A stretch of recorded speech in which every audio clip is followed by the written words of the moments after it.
So I'll kind of talk briefly about the history, very briefly about the history of natural and developed lake shores in Vermont, go over some general lakescaping guidance, and then dive into some native vegetated buffer landscape design guidance and examples.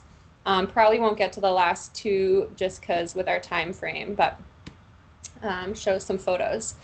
So I always like to zoom out a little bit and think about, with every landscape design, of what the land wants to be, where I am, what it was in the past, maybe what the human patterns have been on the land, how that's been altered.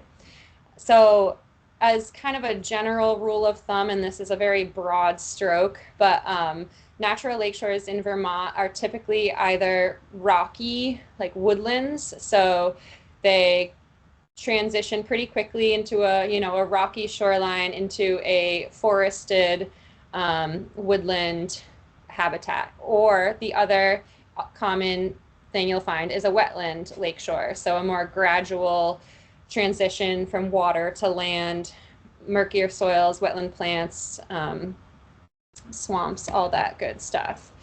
This is an illustration from the bioengineering manual showing that rocky shoreline and the forest woodland shoreland edge. And so often things that on here that I might be looking out for on a landscape is looking at the mean water level, looking for signs, stains on the rocks, or a change in vegetative growth showing that mean water level, or maybe mean high water level. Looking at the slope toe, where is the toe of the bank, and then also looking at the slope shoulder, and for signs of past flooding, signs of erosion, all that. And then what type of species are present. Like shown here, you might find a lot of northern white cedar, white pine, birches, black cherry along shorelines. And then also what's in the water, or maybe what's missing from the water, because a lot of littoral plants, that's like where the shallow waters of the lake and that woody debris gets removed oftentimes. So sometimes looking for clues, or asking a landowner, like, has anything been removed, and can we think about reintroducing or just letting some stuff grow or woody debris decompose. Wetland, looking at various natural plant communities that can occur, ranging from kind of the depth of water, moving from that open water into deep marshes, shallow marshes, wet meadows. You can see some like Joe Pye and the native blue vervain or verbena. Shrub wetlands, often you'll see a lot of like alder wetlands or willow wetlands. Forested wetlands, maybe some cottonwoods, green ash, silver maple, and then into upland buffer zones. Some hemlock and yellow birch there. So this is inspired from the Wetland, Woodland, Wildland book, which is incredible. And they was a collaboration with Vermont Lakewise program and the New York State Department of Environmental Conservation, doing some info sheets, creating some natural plant communities. So, or looking at what types of natural plant communities occur along lake shores. This was specifically in the Lake Champlain region, so looking at like the cobble shore, wet meadow. I always like to kind of look at what's happening in more naturalized or wilder areas, see what's growing together, what's growing on certain types of soils, and that is always good inspiration. Even if I might not use all of those species specifically, it's good inspiration of like what grows well together, what types of plants, like super wet, can handle intermittent flooding, ice, wave scouring. Like all of these clearly are very hardy plants because they're withstanding wind, ice, flooding, a lot of change and dynamic movement on the lake shores. So I love boneset, eupatorium, blue joint grass, the native calamagrostis, monkey flower, goldenrod, bulrushes, spike brushes. Again, looking at what is comprised in the silver maple ash swamp natural plant community for inspiration.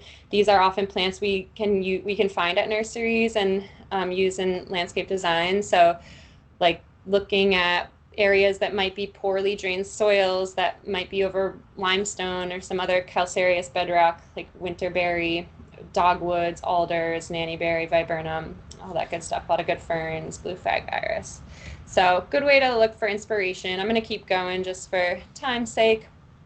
It's a good way to also take a step back and kind of think about the historical land use and development patterns over time. So looking at like what did the lakes look like maybe pre-development. Vermont had this pattern of kind of clearing a lot of lake shores and building a lot of camps.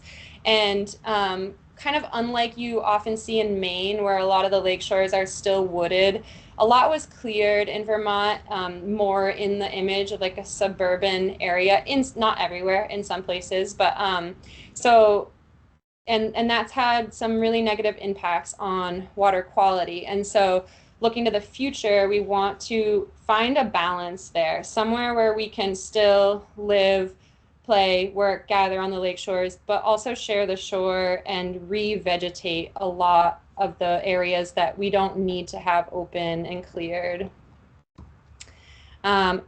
Allison touched on this a lot more this morning, so the only thing I'm going to say is that the lake shores are very highly dense areas, almost more than double the residential density of urban areas in Vermont. And so we're often working with a lot of impervious surfaces, camps and houses that are very close to the lakeshore, a lot of lawns.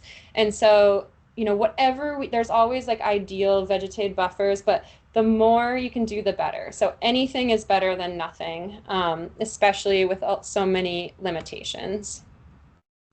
Things I'll often look for when going to a site is what's impacting the site, what natural elements are operating, whether, you know, upland runoff, are there culverts or drainage ditches, what is it windy, where's the wind coming from, is there also like wave action affecting the Shoreland area, ice push, all those things, looking at cleared vegetation or signs of erosion or compaction on the land.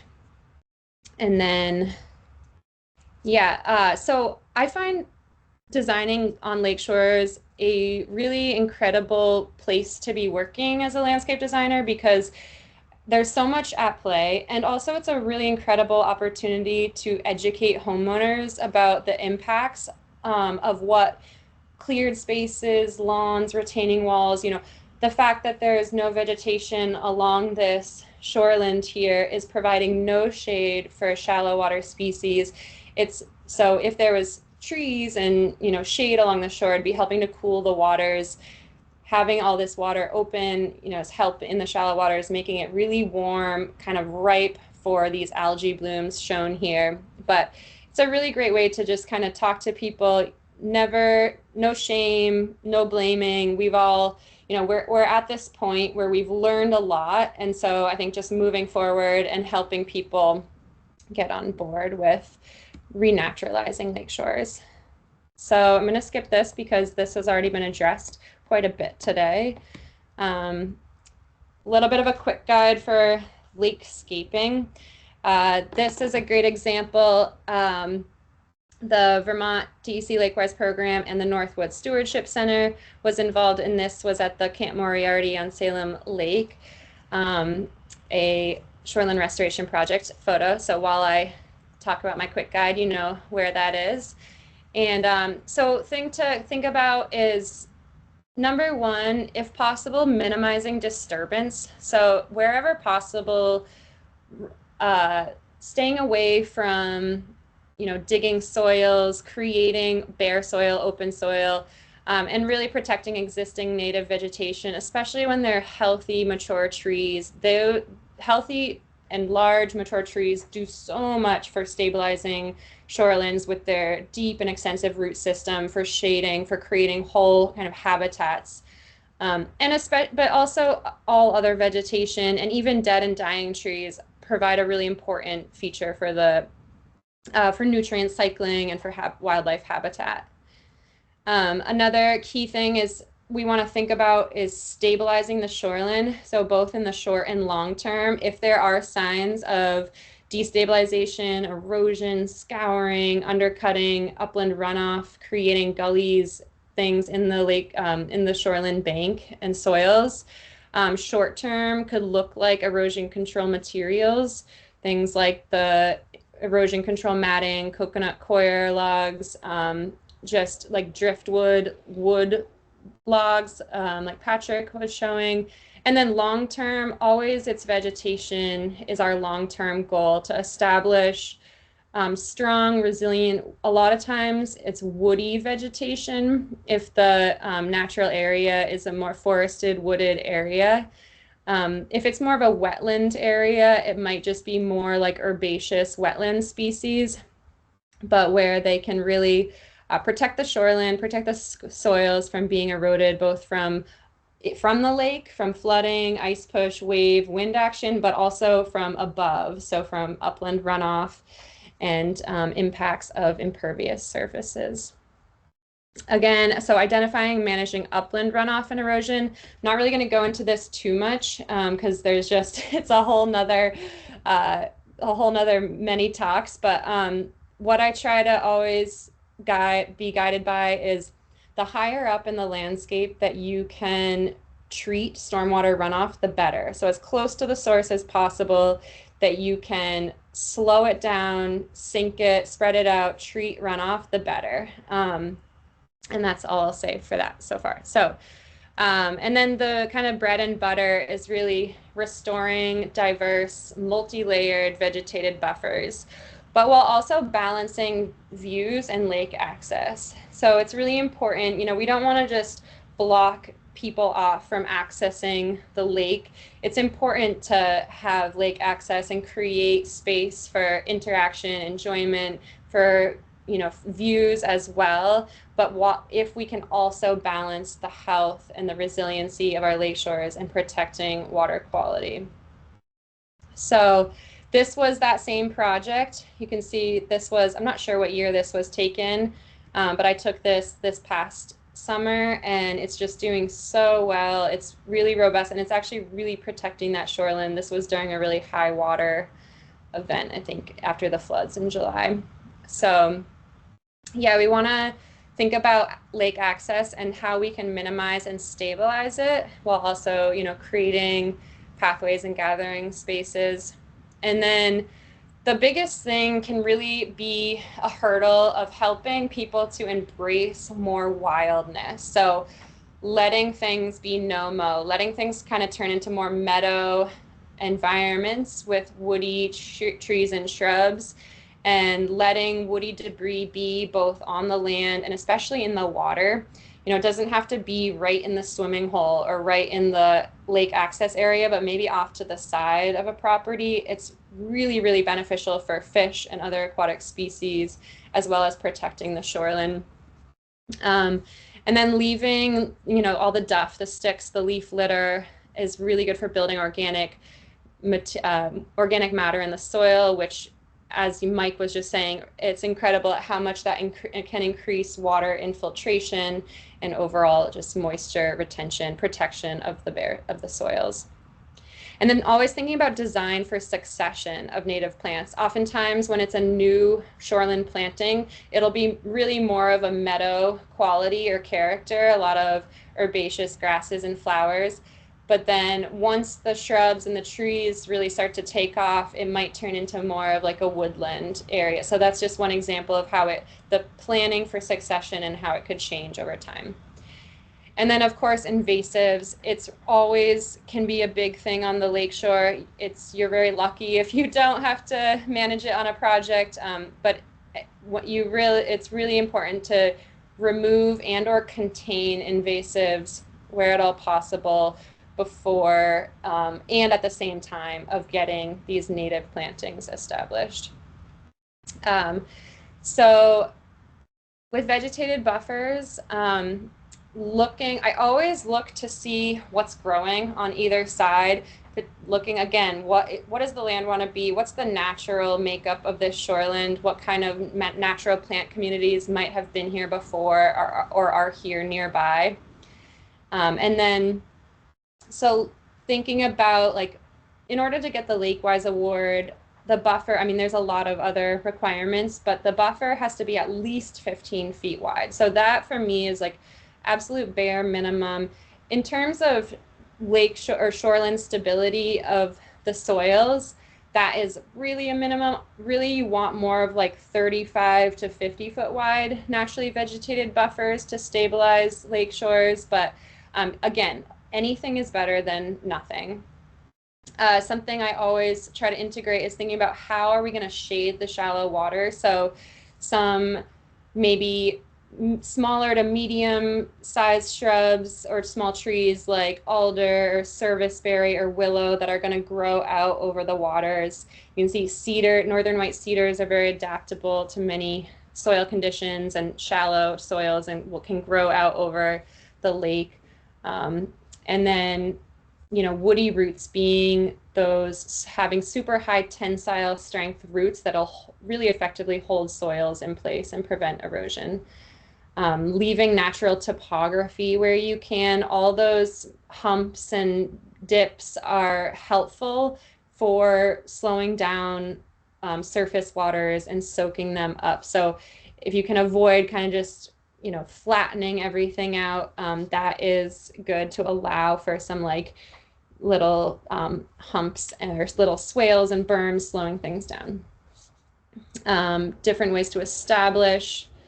And then another thing is helpful a lot of times with new shoreland plantings. It's really helpful to delineate where the edge of like a no-mow zone is with maybe it's temporary stakes and rope fencing, and also to protect maybe if there's a lot of dogs or, you know, on the property, having a more solid netted fencing or some sort of fencing to just protect plants when they're young and getting established. Not going to go too in depth here, but again, kind of thinking about for bank stability, ideally you're looking at 35 to 50 feet when you're looking into water quality protection. So filtering from those nutrients, sediments flowing off the landscape from above, you know, looking at wanting more like 50 to 100 foot vegetated buffers. And then wildlife habitat can range from you know, up into 200, 300 wide buffers plus. A lot of times we don't have space for that, but it's good to think about kind of what we're creating space for with the wider buffers. Here's an example, collaborated with Annie White from Nectar Landscape Design Studio. This property, they took down some of the hemlocks on the shoreland, and then because all those roots were interwoven, the wind started taking down even more and more of them. And so, especially when it's ledgy, shallow soils, the trees can be really working together to hold each other on the bank too. So this is an example of photo simulation of how to kind of reestablish those forested edge while also maintaining some view sheds as well. This is an image created, actually inspired by an image in planting in a post-wild world, but kind of both plan view showing multi-layered buffers. So the trees, the canopy, the understory of maybe some shrubs or small trees. Also looking at like replacement trees and saplings. So maybe a property has a lot of beautiful mature trees, but they might be coming to the end of their lifespan and the homeowner has been mowing underneath, so there's no saplings to replace them. So I've been thinking about what's the next generation, how do we replace trees that might die with saplings and replacement trees? And then always looking also at like the herbaceous ground cover layer. Everything that we plant above is gonna mirror below in the root system. So the more biodiversity of types of plants, trees, shrubs, herbaceous, grasses, ferns, flowers, the more biodiversity there, the more diversity of roots we're going to have below ground, which will do a better job at protecting soils, holding them in place, and being much more resilient against flooding and upland runoff and all the other impacts. So this was a quick list I put together of some restorative plants. When I'm thinking about when I want quick erosion control, I want plants that'll root quickly. So plants that are suckering as they will send out suckers from their roots and keep growing. So things like willows and dogwoods, some viburnums, the native nine bark. And then, so plants that are adventitious are often the ones that you can purchase or collect as live stakes. So like the dogwood, the willows, again, the physocarpus, the nine bark, they can, root out of a branch when they have the moisture and soil availability. That just gets coverage as quick as possible. Also looking at how can I diversify the types of roots I'm planting. So having both woody shrubs that spread roots very quickly and across the soil. Also looking at deep rooted things like trees like black cherries or shagbark hickories send down deep tap roots. It also makes them a little bit harder to transplant or purchase in a nursery setting, because once once they hit the tap root, then they can't bounce back as readily. But yeah, and then looking at a mix of like both high tensile strength roots, woody roots with more fibrous biomass roots, like the herbaceous perennial roots. Also thinking about, again, the natural succession of the plant selection. So things that are more early successional or early adapters, short-lived species like birch and poplars that might not live as long, and then also planning for maybe more late successional trees, but they'll grow quickly. And then the ones that might grow a little bit more slowly but might live a lot longer, like oaks and some maples and linden trees. So I'm running out of time. I'm gonna keep on moving through. I've talked about a lot of these already. So just some ideas, some native spireas, the aronias, black chokeberry, joe pye, boneset. And then a lot of times some conservation plant stock is really good for wet soils. It's harder to find plants that are good for super dry soils. I love witch hazel, can do well in both shade and drier soils. Low bush honeysuckle, I love. It's just a rock star plant for shallow rocky soils. Fragrant sumac, the native shrubby cinquefoil, some of the native like juniperus.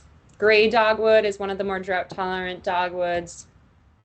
All right, and then with that, it's also really important to balance this with client goals, with human goals. And sometimes it helps to kind of sell more naturally vegetated shoreland, because you can also set, like, framing the view, I find, is actually much more beautiful than having a wide open view. So maybe planting trees and taller shrubs on the edge of the property and keeping the middle open for a view, thinking about co-benefits of protection from sun in the summer, wind in the winter, creating beauty through selection of various foliage, flowers, berries, and bark, inviting lake access and enjoyment, finding what really matters to the landowner, to the person you're working with. Do they love birds, butterflies?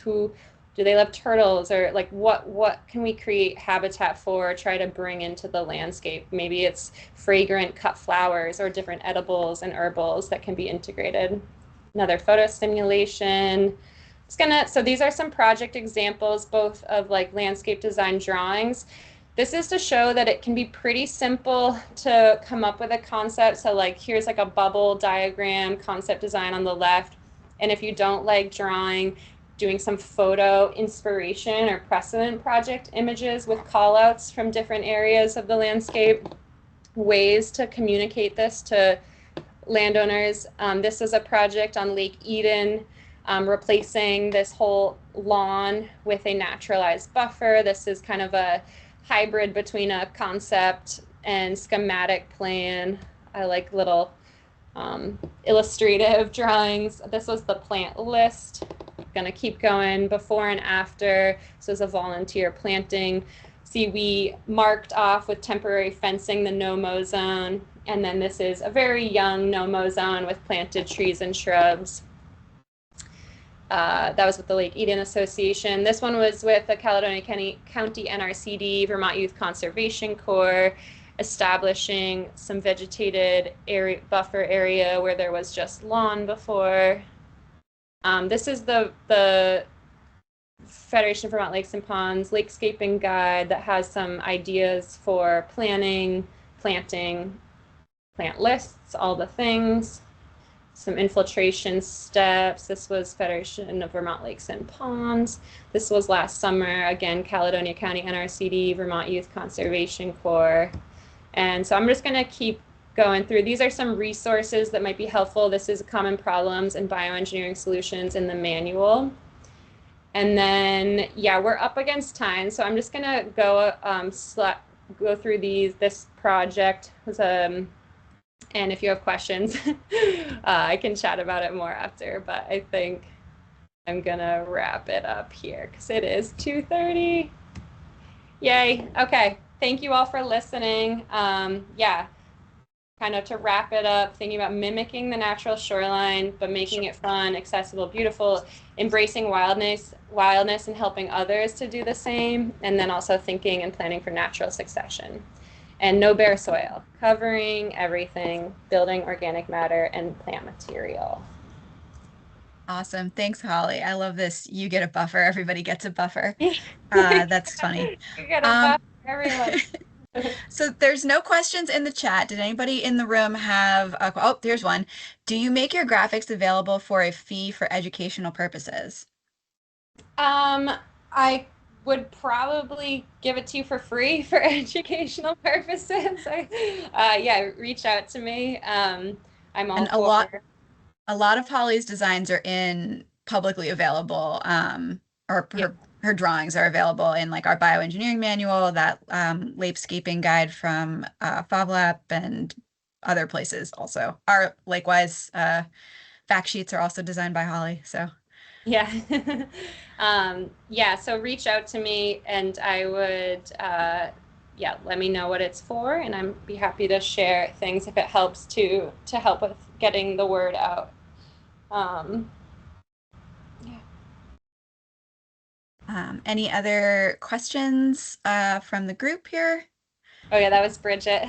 Thanks, That was Bridget. Bridget, yeah. um, All right. Seeing and hearing no questions, it is time for us to take another break. Before you guys go, I am going to put our feedback form in the chat now so that you guys can look at it and have that. We do still have our group project coming up next. We'll meet back here at 2:45. And, if you fill out this form now, or at the end or whenever, I'll also probably send this out in an email, but I just wanted you to have the ability to look at it a little before we actually end today. So 15-minute break, be back here at 2:45. And thank you, Holly. That was fantastic. Thank you, everybody, for listening.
Okay, folks.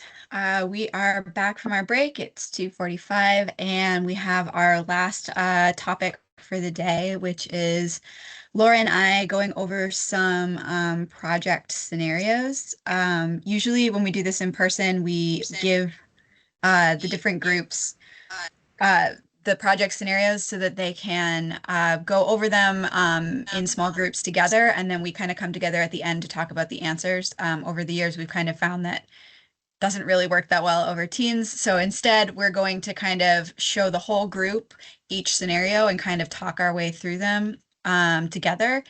People are free to ask questions kind of throughout or to answer questions and interact with us, during this. So feel free to, use the chat, but definitely also raise your hand and unmute yourself to speak. All right. You want to take it away, Laura? Sure. So we have 6 scenarios.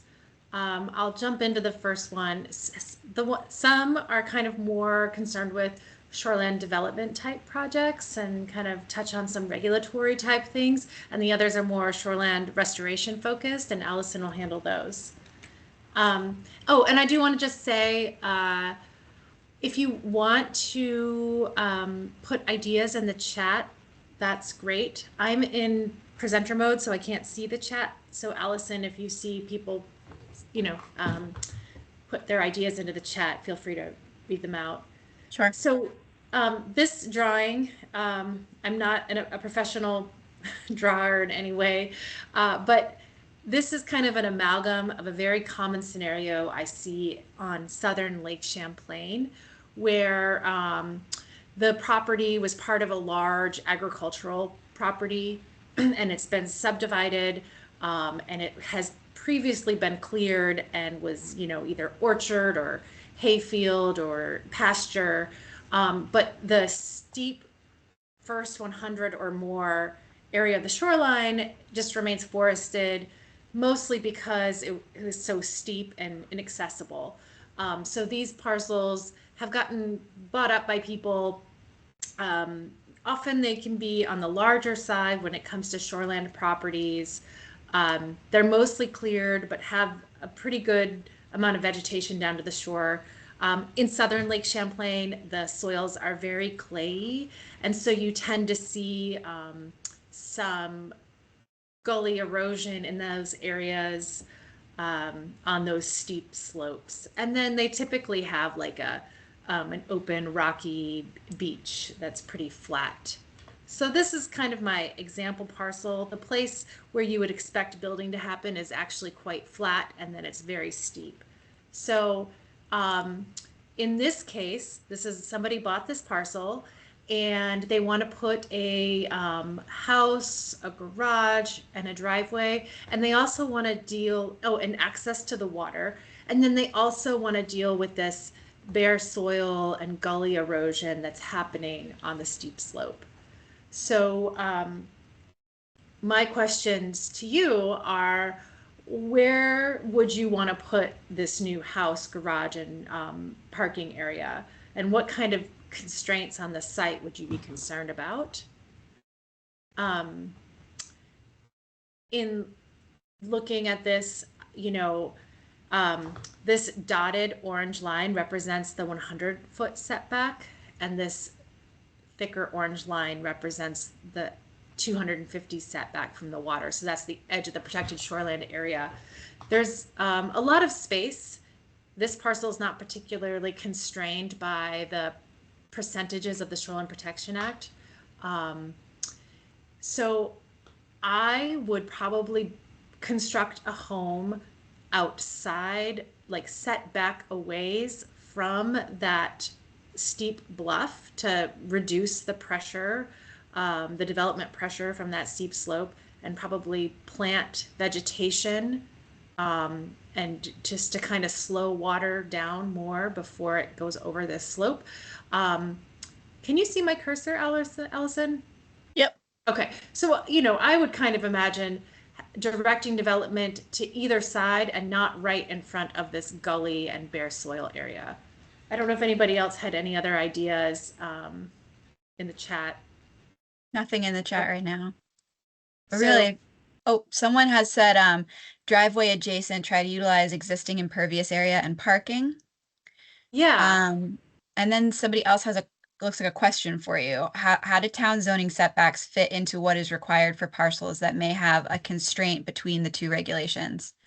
Yeah. So we work with so many different towns and they all have different rules. So we work with some towns that have no zoning and some towns that have more restrictive zoning than the Shoreline Protection Act. So we typically work with towns to make sure, you know, if we're requiring a certain setback, but the town also requires 25 feet from the road or 20 feet from the property line, then we're going to respect those because we want to make sure we get to an end result that, you know, we don't have to go and start the whole process over because both entities can't authorize it. So we work with towns to make sure we're writing a permit that covers all the bases. Right. And we did have someone else suggest putting a house all the way back behind the solid line, back 250 feet or more. Yeah, yeah. If there's no, I mean, you know, if you're not too close to the road for town zoning purposes, um, constructing outside of the protected shoreline area is permit avoidance. That's great. Then you don't have to get a shoreline permit. You don't have to even talk to us. You just talk to the town. Um, and then the strategies that you might use to stabilize the slope. One in these types of scenarios, one common approach I have seen is the use of large natural dry laid natural stone kind of put into like tiers across a gully, and then clean fill brought in and soil and revegetation to kind of reestablish a more gradual slope to stabilize it. Sometimes at the bottom you need some heavier, larger riprap in order to, you know, get that regrading and to stabilize that area. You know, depending on the soils, different strategies work. You know, vegetation at the top, right behind that 100-foot setback will help, you know, as I mentioned, slow down water before it hits that erosive spot if you have a wider buffer. So that's going to help, also help infiltrate the runoff from any new development. I don't know if anybody else has any insight on that.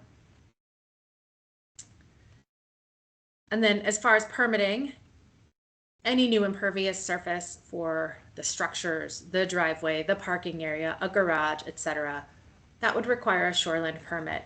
And then as you get into this stabilization part of the project, you know, these little green lines here denote vegetative cover. So probably to get in here and install natural stone, you're probably going to have to clear some natural vegetation for, you know, machinery and just a project area. And so even though it'll be replanted and vegetation will be reestablished on this slope after the project, the act of clearing that vegetation requires a permit. So whether you're doing both components of the project at once, you could fit it under one permit, or, you know, it could be two separate permits, but removing that vegetation requires a permit. I don't know why the like perspective on this is kind of weird, but this is just kind of a drawing. I kind of imagined having the new home with gravel drip line infiltration trenches to capture runoff, a widened buffer, steps, elevated wood steps over the vegetated area to kind of keep pressure off that shoreline, having the garage and parking area maybe partially outside of the protected shoreline area and removing some of the existing parking area, and then using stone and soil and vegetation to restabilize this erosion area. All right. I'll move on to the next one, but if anybody has anything that they would like to add, feel free to put it in the chat. All right, so this one is me. So this is a real life situation of a property on Caspian Lake. This property had 53 linear feet of eroded private residential shoreline. The home is located about 20 feet back from the edge of this berm, and the land used to just gently slope down towards the lake, it was all lawn. The property was experiencing severe ice damage and had lost about 5 feet of shoreline in some areas. And that damage had left the shoreline eroded and susceptible to further damage. And in some areas, the berm was up to the deck. So we didn't talk a ton about ice. Ice is a complicated subject, but this was an interesting sort of case study, and I wanted to throw it out there to you all to see if there were any ideas about how somebody might approach this situation. I should also note that there is a fire pit right along the shoreline. You can see it in that top, yeah, right there. That, you know, didn't used to be so close to the shoreline, but that ice had caused some issues. So if anybody wants to put something in the chat, they can. Otherwise, I will just go ahead and explain some more about this. So this is the design that I did of the existing features. So yeah, any ideas, anybody?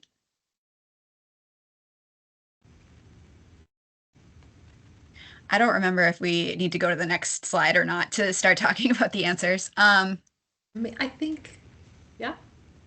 Yeah, Matt, that's a good answer. Stone toes, plantings, low-growing woody vegetation, absolutely. So this is an example that comes straight out of the bioengineering manual. And what they ended up doing here was they regraded to get rid of that berm and kind of put things back to about where they had been before, added a stone toe, added a coir log, and then did a bunch of planting and created a new buffer of vegetation on this property. You can see the before and after pictures here. And the design it's small, but you can see that design. And if you have a bioengineering manual, you can flip to this page and actually like really see what the planting plan was and all of that. So that was the real life scenario here of what they decided to do. And so what kind of permits would be needed for this project? We've talked a fair amount about permitting today. I'm going to ramble on and see if anybody puts something into the chat, just a guess about what this would need. Remember that this was just a lawn down to the lake prior to being disturbed by ice push.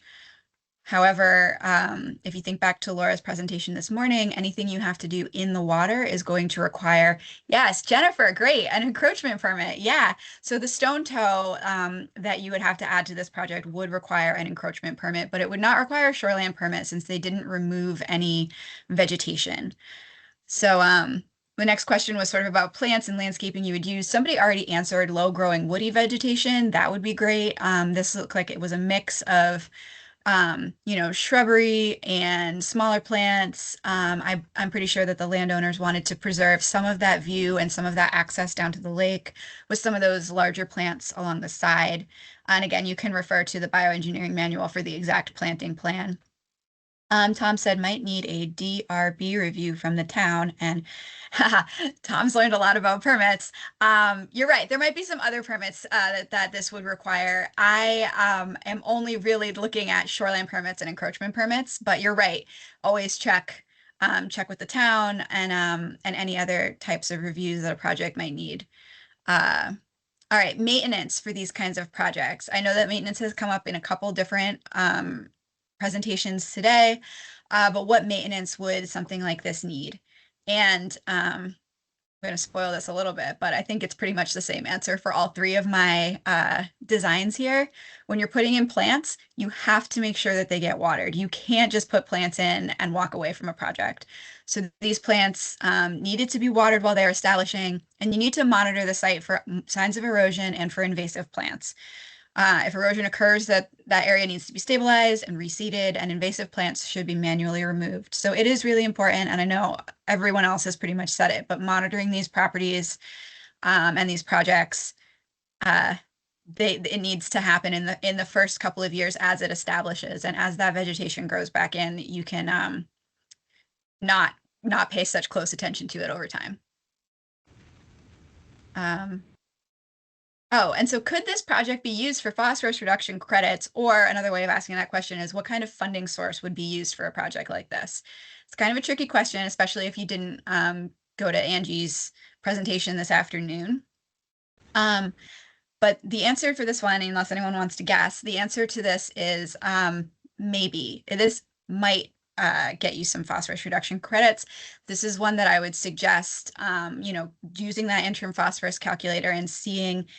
Great. Thank you, Gabby. Yeah, this might be eligible for an enhancement grant, or it would be eligible for an enhancement grant. It might be eligible for a clean water service provider grant, depending on how much erosion is going to be prevented and what the cost of the project would be. So this is one where I would say, check out the calculator, see what the numbers are like. And if you think that there is a high enough phosphorus reduction number, try your clean water service provider if you have one. And if not, the design and implementation block grant would definitely be appropriate for this. And here are some native plants. Is that what? I just threw that slide in there just to kind of say also to get some great plant lists, you can look inside the bioengineering manual. This is just one page of many in there you can refer to. Yeah, the bioengineering manual and online at our Lakewise website, there's a couple different fact sheets where you can look up plants by soil type or plants by how much sun they're going to get. I think that's the one where you can look at soil type, sun, bloom time, all sorts of factors to kind of pick the plants that you prefer. And I use this all the time when I'm recommending plants to landowners. All right, so I've got scenario 3. There's a lot of text over here, and I'm not going to read this all. This is, this is just some background information. But what this example shows is kind of a smaller parcel that was developed, before 2014. That orange dotted line denotes the 100-foot setback. So everything, the garage, the home, it's all within 100 feet. It's largely cleared except for a small forested area in the back of the parcel. A stream crosses the parcel, and there's a mapped wetland down here near the lake. These little X's denote a little bit of erosion by the access area. And so this is a small lot. It's highly developed. They're kind of up against the percentages. The total impervious surface is more than 20%. The total cleared area is more than 40%. So this is a very common scenario we see around Vermont. And in this scenario, the landowners would like to add a small addition to their home. And this parcel has some complex characteristics like the wetland and the stream, and it already exceeds all the standards. So my questions for you all are, given that the parcel already exceeds all the standards and everything is within 100 feet from the shoreline, what would be required in order to allow an expansion on the home? And if anybody has any ideas, you can put them in the chat. I also want to point out the wastewater system is right here. So clearly you wouldn't want to put in an expansion. You could not put an expansion closer to your wastewater system. Andy has suggested mitigation through a BMP or two. Correct. Yes. Yes, definitely. And someone else is saying behind the home into trees and add trees somewhere else. Yeah, that's kind of what I was thinking. I think, to me, looking at this, so first of all, nothing could be expanded closer to the water. So it'd have to either be to the side or away from the lake. But looking to the side, we're getting on this side, this right side, and back over here, we're getting too close to the wastewater system. Over this direction, we're getting close to that wetland, and there might be restrictions on getting closer. There's probably a 50-foot buffer, wetland buffer that may extend up to the house. So we would want to reach out to the wetlands staff to see if there were any restrictions. We hate to create additional cleared area, but we could, because it's away from the lake, we could authorize something here, but we would require some revegetation. And any new impervious surface would have to be offset or treated. So I think this is kind of basically what I just said is, you'd want to check in about the wetlands, be aware of where the wastewater system is. But another thing that could be done is maybe they could be convinced to build up rather than out. There's more of a cost associated with that, but that's an option. It would also lead them to permit avoidance, which is a great thing. So in terms of the best management practices, maybe extending the vegetation along this border of the property, installing gravel drip line infiltration trenches here. Maybe they could convert their parking area into a pervious parking area and convert their deck into a pervious deck.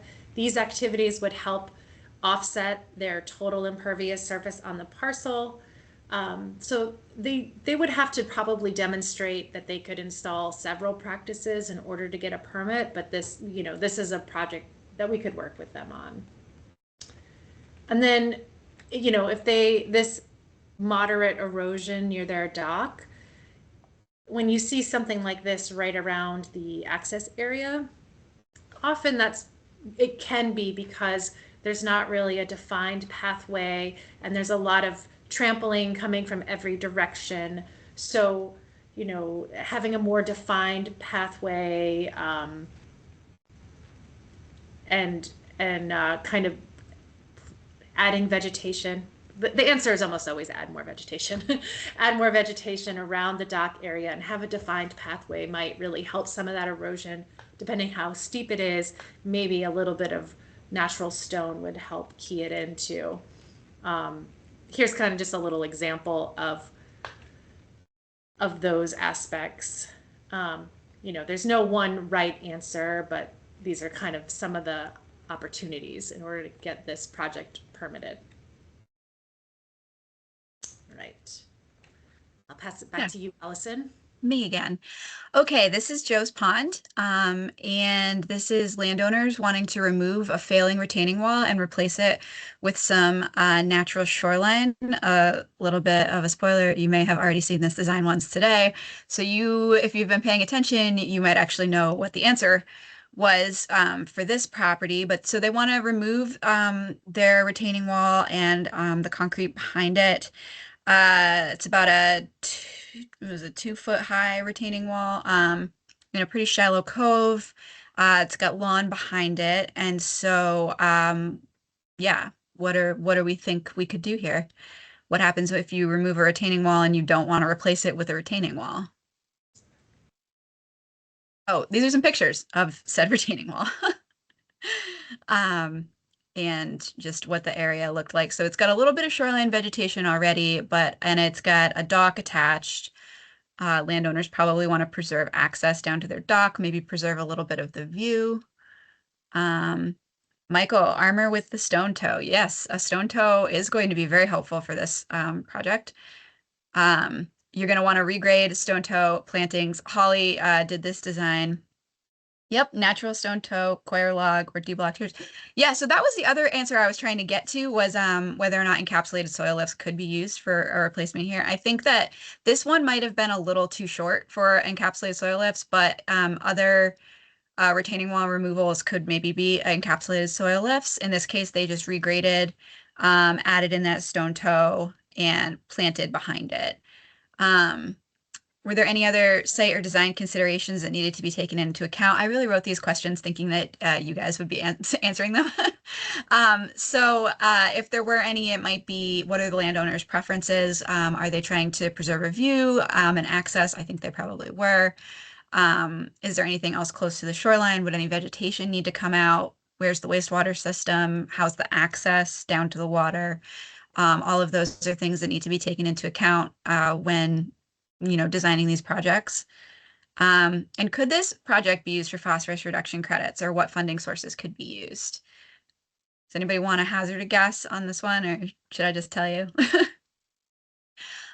So this is kind of a counterintuitive thing, because we're always telling people we'd love for them to remove their There. Yeah, Dean, pea reduction would be tiny, or non-existent. So we want people to remove their retaining walls, but our clean water service provider grants need for there to already be some kind of erosion happening so that the erosion can be stopped in order to get that phosphorus reduction credit. So this project and all wall removal projects are not going to be suitable for a clean water service provider, and instead should go to the design and implementation block grants because they have tons of co-benefits like creating habitat, stabilizing shores, all sorts of other really great things that aren't phosphorus reduction. So yeah, that's the answer. Or you know what, landowners can also pay for this. I mean, there's always the option that this doesn't need to be grant funded and a landowner could pay for that. Was a sediment curtain used for the project during construction? That is a good question. I don't know if Holly's still here because she could answer it, but if she's not, I would say probably would have to, because they're gonna have to get an encroachment permit. That's a Which, requirement for almost yeah, all shoreline stabilization projects that are permitted. yeah. And this, because of I think it's probably the next question, but because of the stone toe, they would indeed need an encroachment permit for this. So, yes. Yeah. Great. What kinds of landscaping would you use? Again, I think that Holly showed the after and the maybe the planting plan in her presentation. But definitely taking into account how high those plants are going to grow, and what kind of plants there are. And if this, I believe it was a design and implementation funded project, so it probably had about a 15-foot buffer planted behind the stone toe. So if anyone wants to put some landscaping ideas in the chat, feel free. And then how would you advise landowners about the maintenance of this project? It's very similar to the first one, making sure plants get watered, making sure that there's not erosion happening, and checking for invasives to make sure that they're not taking over your project. Do I have the next one too? Yes, you do. Scenario 5. Okay, great. So scenario 5 is a little bit different in that it is not so much a shoreline restoration as this is kind of a stormwatery, lake-wise project. So for this project or property, it was on Lake Seymour, and it had an eroding driveway that in last year's rains and flooding, it totally washed out the driveway. And it was something like an 11% slope, I think, on this whole property. I don't remember exactly what I had, but it also has lots of lawn, some dying trees down by the shoreline. The residential gutter downspout is connected to a pipe that is being piped into the lake. And there's some pretty sparse vegetation on the sort of northern part of the shoreline. Behind the garage and bunkhouse, there's actually some pretty substantial vegetation. But yeah, this is what the lawn looks like. And you've got a couple of trees. These birch trees are dying. And just some little shrubby things kind of behind it. Yeah. This is the shoreline access area. So you can see it's not like super eroded or anything like that, but it is lacking a lot of vegetation. These are the downspouts. They're not connect. These ones, the one on the left is connected to the pipe that runs underground and out of the shore, and the other ones are just flowing out onto the lawn. And this is the driveway. So the before picture is on the left where it's got sort of areas of it that are washed out. The middle picture there is the after the flood, where that you can't really tell how deep that is, but it was probably 1.5 feet deep. And then this picture on the right showing kind of the slope of the property. So lots of issues going on here, all kind of small-ish. So does anyone have any ideas about what could be done to make this property a little bit more stormwater friendly? I have some ideas. Add water diversion to the driveway, add crowning, yes, water bars, open top culverts, remove and replace trees, plant a buffer, drip line infiltration, better or less erodible gravel. Well, you guys have a lot of ideas for this. Drip line for downspouts, drip lines, rain garden for downspout outlets. Those are all great ideas. Rain gardens, rain barrels. I would say a rain barrel isn't only going to be a good option at a place where there's someone there kind of all the time or frequently to use the water that is accumulating. So this property, because the owners are not there frequently, I would say no, but for other properties, definitely yes, that would be a good option. So yeah, I think definitely adding vegetation, maybe planting some replacement trees for those dying birch trees, fixing that driveway, regrading it, using a different material because it was a very sandy driveway. Either a drip trench or adding dry wells for those downspouts. And I actually think the pipe that is running underground and connecting the house downspout to the lake, I think you could disconnect that and put a rain garden in that part of the lawn to catch some of that rooftop runoff. And I think that would be better than kind of piping it straight into the lake. So those are all great ideas. You guys have been paying attention. So that's great. Are there other site and design considerations? Remembering to check for the location of your wastewater system. In this case, it's behind the house. Yesterday we actually had someone suggest moving the driveway, which I thought was a really interesting idea because there is a lot of lawn and there might be a way to enter the property and then not go straight down to the lake. You could maybe turn through part of the lawn and have it be more of a curved driveway that wouldn't convey water so easily. That would require a shoreline permit, but it's an interesting idea for sure. So yeah, all of those could be taken into account. Could anything in this project or on this property be used for phosphorus reduction, and what funding sources could be used? I would say I don't think anything on this property is going to have a phosphorus reduction number.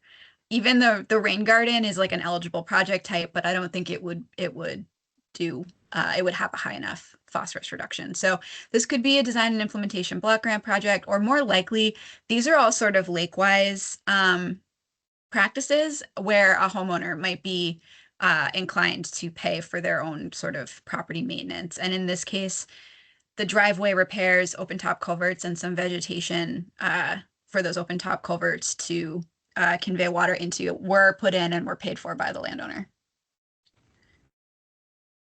Permitting, any ideas? Okay, unless you're moving the driveway, no permits, no vegetation is removed. There's no encroachment because there's no sort of shoreline stuff. So there's no shoreline or encroachment permits required. Landscaping for this project, I would add some mature trees young trees to get mature and replace those old trees, definitely down by the shoreline and maybe in other places on the property because the lawn is quite large. And then plenty of varied natural vegetation down by the shoreline is what I would suggest. Still leaving those access areas for the dock and for swimming, but increasing the width of that buffer that's already there. And I would advise landowners pretty much the same. Rain gardens, you do have to pay a little extra attention to them and maybe add mulch. Keep them watered, watch out for invasives, definitely. And then if you are adding sort of dry wells, infiltration trenches, you just have to make sure you're taking debris out of those and making sure that water isn't pooling in them or in the rain garden, because if you start to see pooling, then maybe you've got a problem. So yeah, you can put all of those up, Laura. I think there's 3. Yeah. And open top culverts do periodically need to be cleaned out because they do accumulate sediments and rocks and all sorts of stuff like that. All right, back to you. Great. And we've made it to our final scenario. All right, so this parcel drawing represents kind of a good example of lake-friendly development. This parcel meets all the standards of the Shoreline Protection Act. All the development is set back more than 100 feet from the water. And they have kind of a relatively steep slope, kind of where their driveway comes in. And they are experiencing a little bit of erosion around this driveway area. But other than that, the parcel is in really good shape. The landowners would like to install a small shed, and they also want to try to deal with this erosion. So Does anybody have any ideas about how they might address this erosion coming off of the driveway? Somebody says divert water in drive before the curve. Someone said plant trees.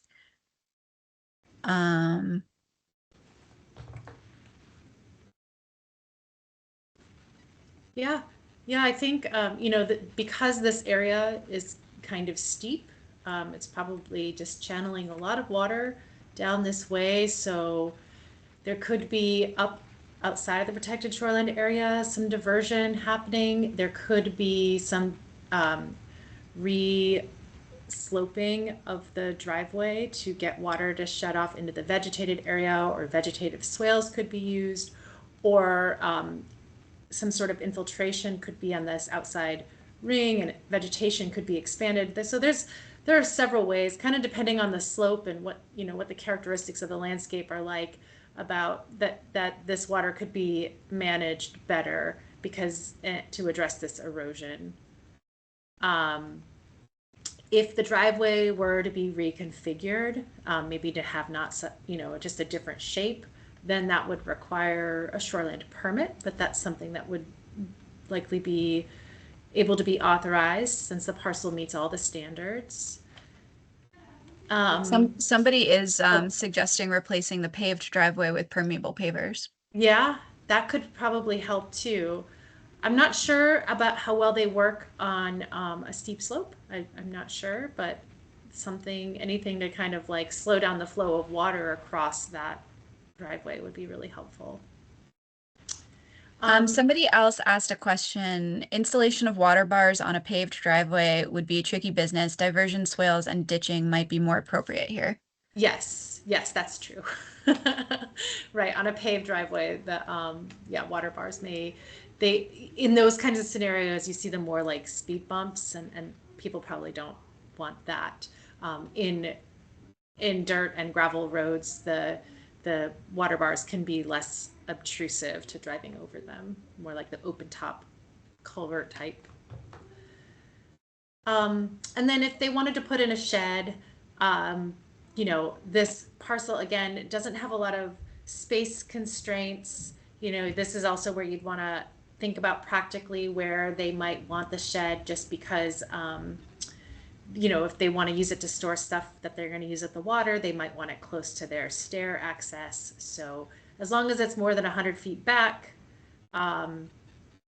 just based on the parcel characteristics, it wouldn't really, we could probably authorize, you know, anywhere around here.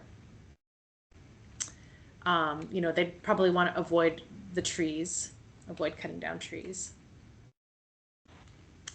And then finally, if you imagine that, you know, they have this wonderful Lakewise award-winning property, they fixed their erosion, everything's great, but their neighbors do not have a lake-friendly property, and it's lawn to lake, and this steep slope is causing water to come out over onto their land, and it's often wet, and there's some issues arising, potential for erosion. What kind of practices do you think could help the landowners deal with this water coming from not on their property? And this is a tricky one because this is something we see in real life all the time. People do a lot on their own property to, you know, try to be more lake friendly, but they can't really control what their neighbors do.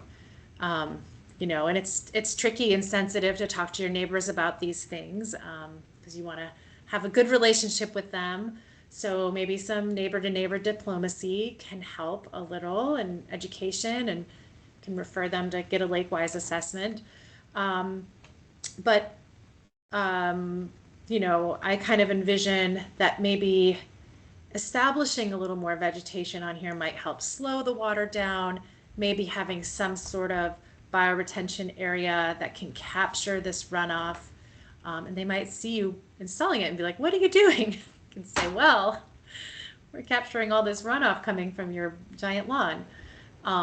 We did have one person suggest a rain garden, or maybe Yeah, some plantings in that area. yeah, yeah. that's kind of, I think, the best you can do in that kind of scenario. You know, if you're imagining all this runoff coming and capturing it in some sort of vegetated swale, bioretention area, something like that. That's all I've got. So does anybody else have any additional questions or thoughts?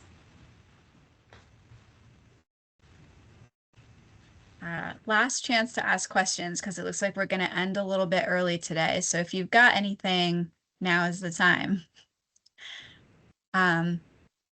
Otherwise, if you weren't here, if you had already gone on break when I put the feedback form in the chat, I'm going to put it in there again. Please fill this out. It really does help us to create these trainings and make sure that we're meeting everyone's needs. And I do use them to plan the curriculum for next year. So please fill that out. And otherwise, if there are no other questions, I think we're going to end a little bit early today. You'll get a follow-up email from me, probably with some resources, and then eventually you'll also be getting a certificate of completion for this course, also from me. So keep an eye on your emails for that. And then otherwise, I think that you are free to go. So thank you for joining us today, and have a great rest of your afternoon. Yay.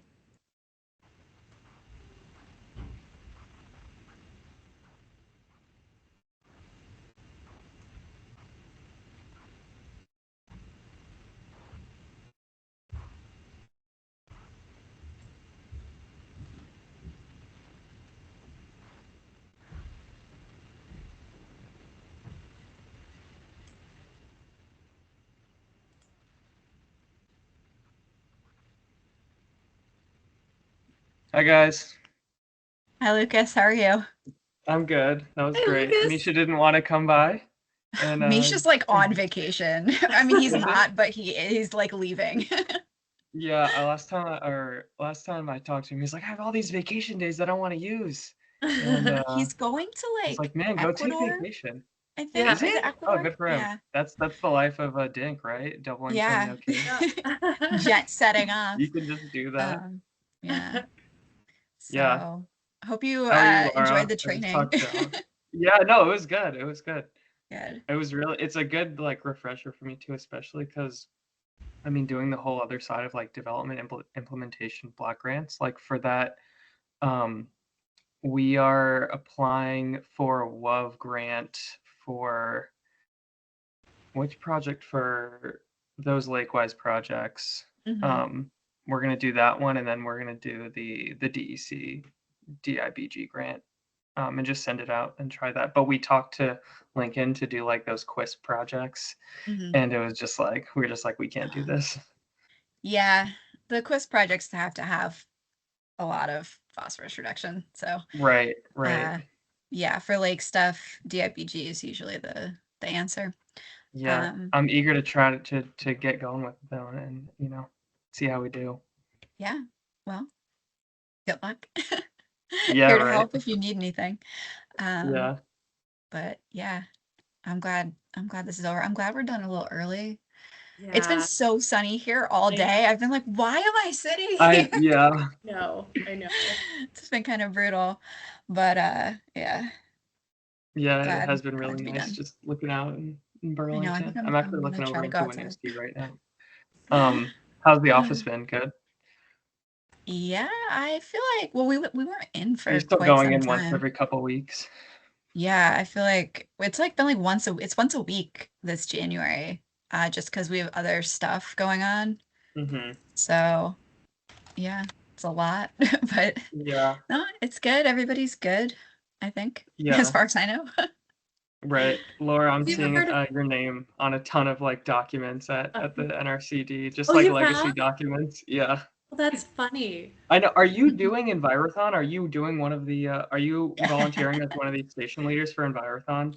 It's I been would. such a chaotic like nightmare to Yeah. try and pull it all together. It's been insane. Yeah, I would love to, and under normal circumstances, I would. I did it last year, but Hmm. I can't. I just can't. With all the wake sports stuff that's going on right now, I just can't commit to it. Right, right. Well, Marie Caduto is kind of like taken, I feel like, on, Yeah. point of contact. Yeah. I think, I don't know. I was kind of trying to think of like who else in watershed management might be a good fit and see if I can rope them in. I just haven't put, I don't know. Yeah. I'll try to think about that next week. I think your name is on like one of the contact, like point of contact, Laura DeLuca Leckie is like, you're one of like 2 people. So I Yeah. hope people aren't reaching out to you if you don't have the time to do it. Yeah. Yeah. I But know. yeah, I I'm just, trying to like pull that together as one of like the projects I got. It got yeah. handed over to me. Yeah. I know. And it was left in kind of a chaotic state. So, Well, the yeah. whole steering committee voted not to do it, and then one person was like, "Let's do it," and then we're like, "Okay, I guess we're doing it." Wow. Yeah. Everyone voted no, and then they're gonna do it Everyone, Well, I anyway. think, well, because it's so late in the outreach, and they were like, "I yeah. just And don't think we, we can do it." all these resources and all these people to come for like 4 groups of students isn't, it used I to be, know the goal is like 6 teams, yeah. and it's like there's one team, and it's Canaan High School, and they're like all the way up in the Northeast Kingdom, like in the corner. And Yeah. so they have a team, but otherwise there's no one's like really signed up. So I'm going into like Burlington High School, and I'm going to talk to them about some volunteer opportunities like for tree plantings and stuff. So I'll see if they want to get involved. And Yeah. I That's don't know. good. It's hard because there's no like incentive, right? It's just like, oh, you have the chance to go to the national competition in Alberta, but you have to fundraise for it. That's like pretty much it. Jeez. All right, Yeah. folks, I gotta run. Yeah, I'm gonna head out. I just want to say hi to but you guys. yeah, Yeah. nice to see Good you. to see I you. mean, I saw you Yeah. yesterday. Yeah, I but- did see you yesterday. Yeah, I know. It's good still being looped in with you and doing stuff. Yeah. Yeah, I'll let you Well, go. But thanks for today. It was awesome. It yeah, was really good. I learned a bunch, honestly. I sat in with Angie, and just like there was that whole other side that I, learned more about, which was good. Great. Yeah, there's a lot there. So, Yeah, right. Yeah. Cool. Anyways, right. it was good seeing you Cool. guys. all right. And Bye, see you Lucas. soon. Yeah, bye.